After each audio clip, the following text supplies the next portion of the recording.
Workers entered West Virginia's mountain carrying powerful drilling equipment. Deep underground, they attacked solid sandstone for months. Every blast opened another section inside the mountain. But the broken rock created an invisible danger. Fine silica dust filled the narrow working spaces. Workers breathed that dust throughout their exhausting shifts. There were no modern respirators protecting their lungs. Ventilation struggled to clear the underground atmosphere. Meanwhile, construction managers pushed crews toward completion. The tunnel kept advancing while workers began dying. So how did this massive tunnel become deadly? Tell us where you're watching from before we begin. The project began with an ambitious engineering purpose. Workers needed a passage through Gali Mountain itself. That tunnel would redirect water toward generating facilities. Its route required cutting deeply through solid sandstone. Engineers surveyed the mountain before excavation could begin. They studied elevations, distances, and underground geological conditions. The planned passage needed accurate alignment beneath rugged terrain. Workers opened portals on the mountain's surrounding slopes. These entrances became gateways into the enormous excavation. Inside, workers encountered dense layers of resistant rock. Pneumatic drills became essential for breaking that material. Compressed air-powered drilling equipment throughout tunnel operations. Workers pushed rotating bits directly into sandstone faces. Each hole created space for carefully placed explosives, blasting shattered sections that machines could later remove. After explosions, crews cleared broken rock from passages. Railcars transported excavated material toward exterior dumping areas. This cycle repeated continuously as excavation moved forward. The tunnel's interior remained dark and confined throughout. Artificial lighting provided only limited visibility underground. Workers operated close together around powerful machinery. Dust appeared whenever drills attacked dry sandstone surfaces. Explosions created additional clouds after each blast. Ventilation systems attempted moving contaminated air outward. Fresh air needed reaching increasingly distant excavation faces. Long passages made ventilation increasingly difficult to maintain. Workers sometimes remained surrounded by dusty air. The mountain offered no natural protection from particles. Construction schedules added pressure to underground crews. The project needed steady excavation throughout the working period. Delays could threaten broader hydroelectric development plans. Managers therefore expected consistent progress from crews. Workers continued drilling despite difficult underground conditions. Experienced miners became essential to maintaining excavation speed. They understood blasting patterns and rock behavior. Other crews removed spoil after each explosion. Still others maintained rails and underground equipment. Mechanics repaired drilling machines beneath the mountain. Electricians maintained power supplies throughout working areas. The tunnel functioned like a small industrial city. Yet geological strength created another serious problem. The sandstone contained large amounts of crystalline silica. Breaking that rock released extremely fine particles. Dry drilling made dust clouds especially intense. Workers could see particles floating through tunnel lights. They often returned home covered with white dust. Clothing carried particles beyond the excavation areas. Workers' families could unknowingly encounter contaminated clothing.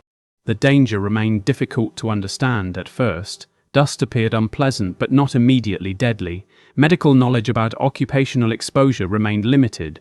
Workers were rarely warned about long-term consequences. Respiratory protection was not standard underground equipment. Wet drilling methods could reduce airborne dust considerably.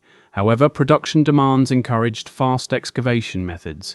Dry drilling could provide rapid penetration through sandstone. That speed came with an increasingly dangerous consequence. As excavation continued, the tunnel grew longer. Fresh air had farther distances to travel underground. Dust therefore remained trapped around active working faces. Workers spent hours breathing increasingly contaminated air. Some developed persistent coughing after repeated exposure. Others experienced weakness and worsening breathing problems. At first, these symptoms seemed unrelated to construction. The tunnel itself appeared to be progressing successfully. Meanwhile, the mountain continued resisting human excavation. Workers blasted deeper into its enormous interior. Rail crews removed thousands of loads from underground. Drilling teams prepared new blast patterns ahead. Ventilation crews fought continuously against accumulated dust. Every advance created another section needing ventilation. The deeper they went, the harder conditions became. The project was achieving its engineering objectives steadily. Yet workers were paying an invisible price. The rock they removed contained the hidden danger. Soon, that danger would become impossible to ignore. The tunnel's sandstone created enormous amounts of dust. Pneumatic drills attacked rock throughout each working shift. Their rotating bits shattered sandstone into fine particles. Without water, those particles remained airborne much longer. Workers watched white clouds gather round drilling areas. The dust settled across machinery, clothing, and platforms. Some particles were too small for workers noticing.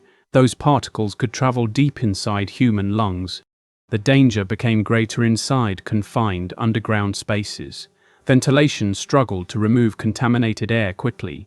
Workers needed breathable air near active drilling faces. Fresh air entered through ventilation systems and passages. Contaminated air needed traveling back toward openings.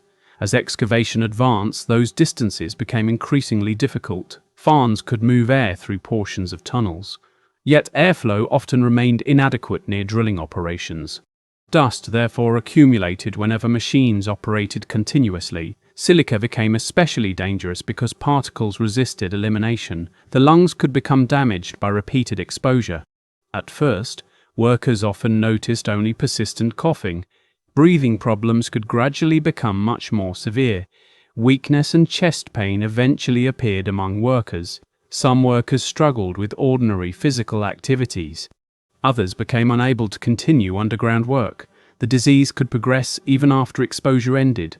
Workers therefore faced dangers extending beyond construction periods. At Hawk's Nest, dry drilling remained widespread initially.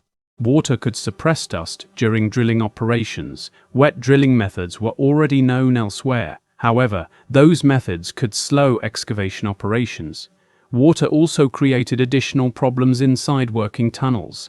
Equipment became harder maintaining around wet conditions. Managers faced pressure to maintain excavation productivity. Fast drilling remained attractive under demanding schedules. The consequences were not immediately understood by everyone. Workers continued entering the tunnel each morning. They carried drills toward the active excavation phases. Some crews worked deep inside the mountain. Others removed broken sandstone after blasting operations. Rail workers transported spoil toward exterior dumping areas. Maintenance teams kept machinery operating through long shifts. Each job exposed workers to surrounding tunnel dust. The entire workforce therefore faced varying exposure levels. The tunnel's confined atmosphere amplified the problem. Dust could remain suspended after drilling stopped. Workers returning through passages encountered lingering particles. Explosions created additional dust during blasting cycles. Clearing debris could disturb settled particles again. Even workers away from drills could inhale dust. This made exposure difficult avoiding throughout operations. Masks offered limited protection compared with modern respirators. Available equipment often failed against extremely fine particles. Workers therefore depended heavily upon tunnel ventilation. Unfortunately, ventilation became harder with greater depth. Every new excavation section extended the airflow challenge. Fans required careful placement to reach working faces. Airflow could weaken around corners and obstructions. Dust therefore concentrated where workers needed protection. Medical warnings gradually became harder to dismiss. Doctors observed severe respiratory problems among tunnel workers. Some illnesses progressed with alarming speed underground. Workers who seemed healthy became seriously disabled. Others died after developing catastrophic lung disease. Families began noticing patterns among former workers. The tunnel was producing more than engineering progress. It was producing a growing medical crisis. If forgotten construction tragedies interest you, subscribe now. More hidden engineering stories are coming in future episodes. Silica exposure was eventually connected with occupational disease. The connection explained why so many workers suffered. Medical investigators began examining working conditions closely. Dust samples revealed extremely high silica concentrations. The tunnel environment offered repeated exposure opportunities. Dry drilling became increasingly difficult defending scientifically. Workers needed safer excavation methods immediately. Yet construction continued toward its engineering target. The tunnel still had enormous distances remaining underground. Managers needed workers continuing despite growing health concerns. Every additional blast created another cloud of dust. Every shift added another period of exposure. The mountain was slowly opening before them, but its hidden particles were destroying workers' lungs. Horp's Nest became an engineering achievement marked by tragedy. Workers endured dangerous dust while carving through mountains. Their suffering exposed deadly failures in industrial protection. Their deaths eventually helped change workplace safety standards. The tunnel remains, but their story deserves remembrance. Subscribe for more forgotten construction stories from history.